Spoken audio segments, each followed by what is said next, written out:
Au déclin de l'ombre, lorsque l'âme de la forêt retient son souffle, la mémoire se fait voix. Masapoe,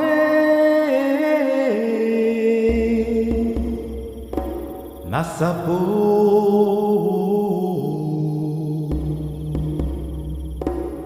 Masapoe, Masapoe, Oyokani.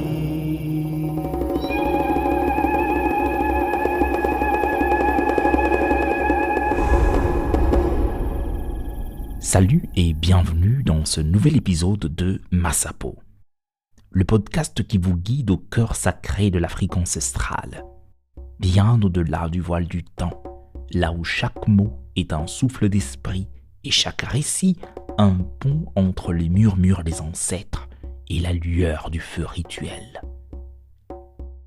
Moi, c'est Fabrice Bakebezola et je serai votre guide tout au long de ce merveilleux voyage.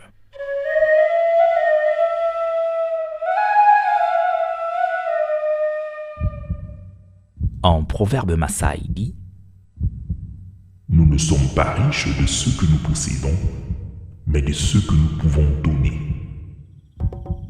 L'histoire d'aujourd'hui s'intitule « Le roi qui n'avait pas d'enfant » et nous vient de la République démocratique du Congo. Il était une fois, dans les vastes forêts de la terre que nous appelons aujourd'hui République démocratique du Congo, un roi nommé Mugumba. Son nom était respecté, ses greniers étaient combles et ses sujets prospères. Mais une ombre obscurcissait son cœur. Le trône n'avait en effet pas d'héritier. Pendant 10 longues années, Mugumba avait attendu que le ventre de sa première reine, Mubenge, portât du fruit. Mais le silence de ce berceau vide devint insupportable et le roi, vaincu par l'amertume, l'éloigna du palais, prenant d'autres épouses dans l'espoir de voir fleurir sa lignée.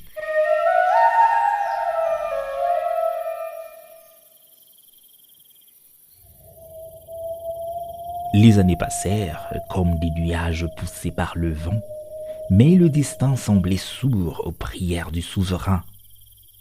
Quand sa santé commença à décliner et que le poids de la couronne devint trop lourd, Mugumba rassembla le grand conseil. Le temps était venu de choisir un successeur. À la veille de l'assemblée, une vieille femme aux pas incertains mais aux yeux brillants comme des braises se présenta aux portes du palais. C'était la mère de la reine répudiée.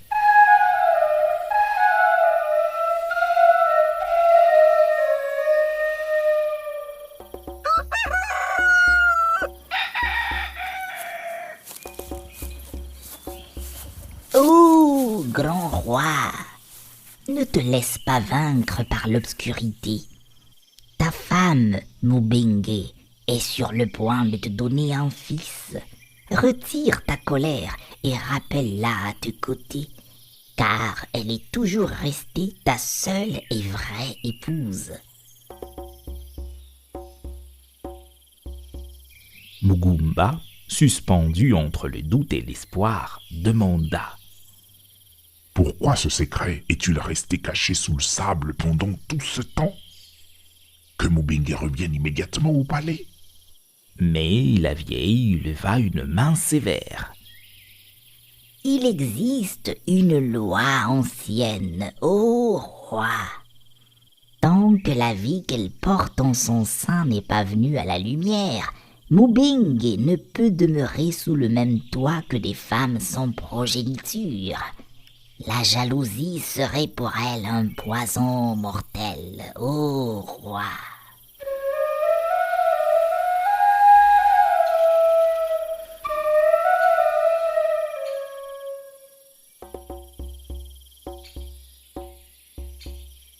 Pourtant, les murs du palais ont des oreilles.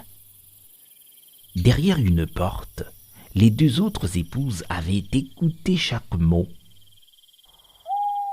Dévorées par l'envie et la jalousie, elles coururent chez une sorcière réputée pour ses sombres sortilèges de fertilité.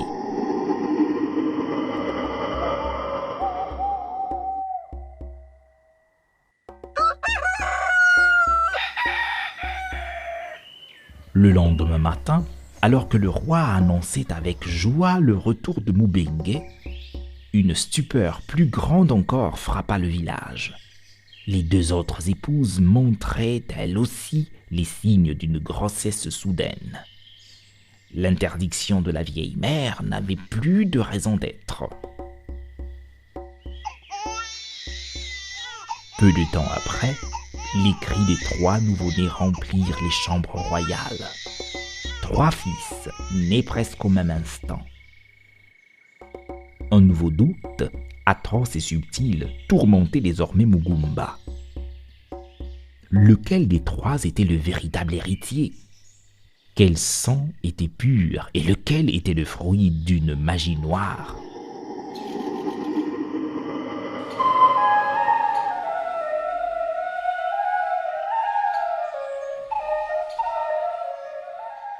Consommé par la maladie, le roi convoqua les reines et leurs fils respectifs pour une ultime et décisive épreuve.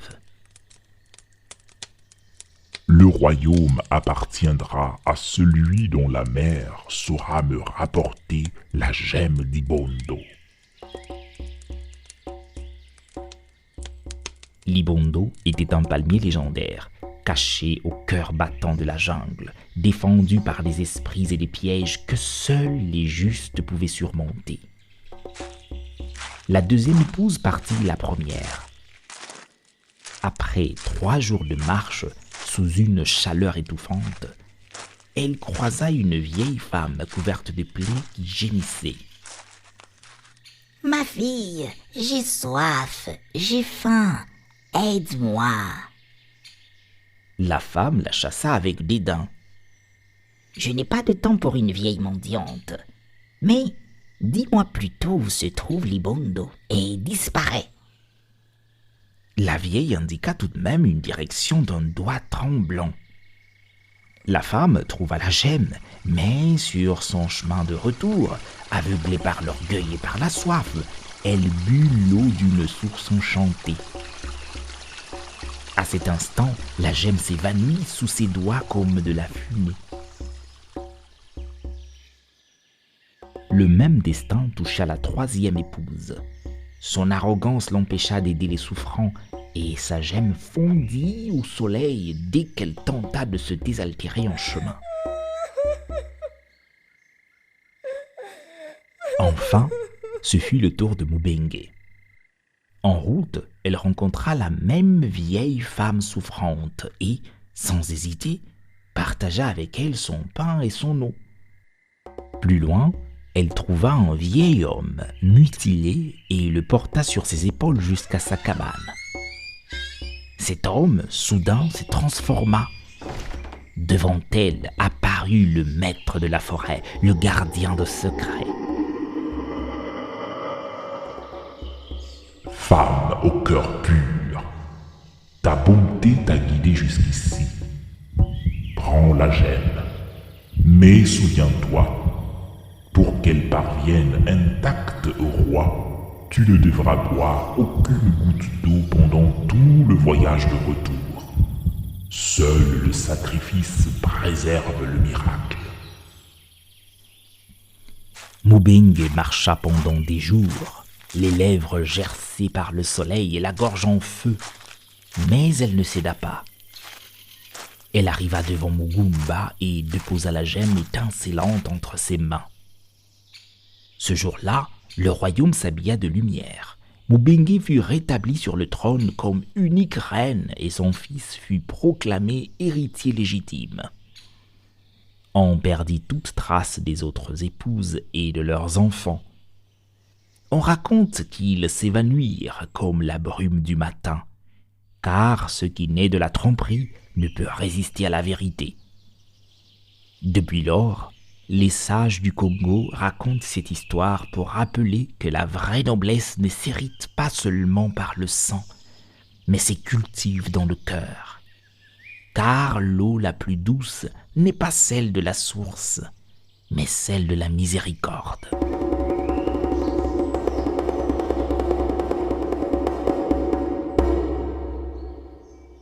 Et les tambours se taisent, le feu s'éteint lentement, mais la voix des contes ne s'endort jamais. Chers amis, merci d'être restés à mes côtés près du feu. Si ce voyage vous a plu, ne le laissez pas se perdre dans les vents. Suivez Massapo, laissez-moi un commentaire, partagez ce récit avec ceux que vous aimez. Et si vous le pouvez, soutenez-moi sur Spreaker ou sur Patreon. Car chaque petit geste est comme une étincelle qui maintient vivante la voix des ancêtres. Avec vous et grâce à vous, Massapo pourra continuer à offrir ombre, sagesse et espoir. À la prochaine histoire, sous un ciel constellé d'étoiles.